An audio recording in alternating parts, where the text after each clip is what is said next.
میں کبھی کبھی کچھ ایسی باتیں کرنے کو دل کر جاتا ہے کہ جو کر گزرتے ہیں. ایک صاحب مجھ سے ایک دن کہنے لگا حضرت صاحب بڑی مشکل میں ہوں اور اتنا کٹھن وقت آ گیا کہ کوئی حال ہی نہیں. میں نے ان سے کہا کہ اپنی اماں سے دعا کراؤ, مسئلہ ٹھیک ہو جائے گا.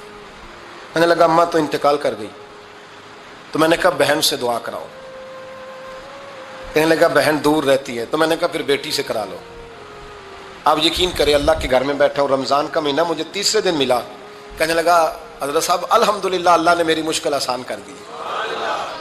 کہنے لگا یہ نسخہ آپ نے بڑا عجیب بتایا, پیر تو اس قسم کی باتیں نہیں نہ بتاتے. پیروں نے تو آپ کو پتا ہے دعائیں قید کر کے رکھی, صرف ہماری قبول ہونی ہے. کہنے لگے ہم ان کا میرے ساتھ ارادت کا رشتہ ہے. کہنے لگے آپ کس طرح کے پیر ہیں کہ آپ نے مجھے پلٹ کے کہہ دیا کہ اماں سے, بہن سے, بیٹی سے. تو میں نے کہا اصل بات یہ ہے کہ میں کبھی تھکا بھی ہوتا ہوں, کبھی کسی رنگ میں بھی ہوتا ہوں, اور کئی دفعہ اب تو یہ حال ہو گیا ہے کہ رونا آئے بھی تو روتے نہیں کہ لوگ تماشا نہ سمجھیں. کئی دفعہ آنسو چھپانے بھی پڑتے ہیں کہ لوگ اس کو اداکاری اور فنکاری ہی نہ سمجھنے لگ جائے. تو میں نے کہا یہ جو بیٹی ہوتی ہے نا, یہ جو بہن ہوتی ہے, یہ جو ماں ہوتی ہے, اس کو اشارتاً بھی آپ کان میں کہہ دینا مشکل میں ہوں تو یہ رات کو رو رو کے مصلی بھگو دیتی. یہ رو رو کے دعا مانگتی ہے بیٹے کے لیے, بھائی کے لیے, باپ کے لیے. اس کا رنگ ہر بیٹی پیار کرتی ہے.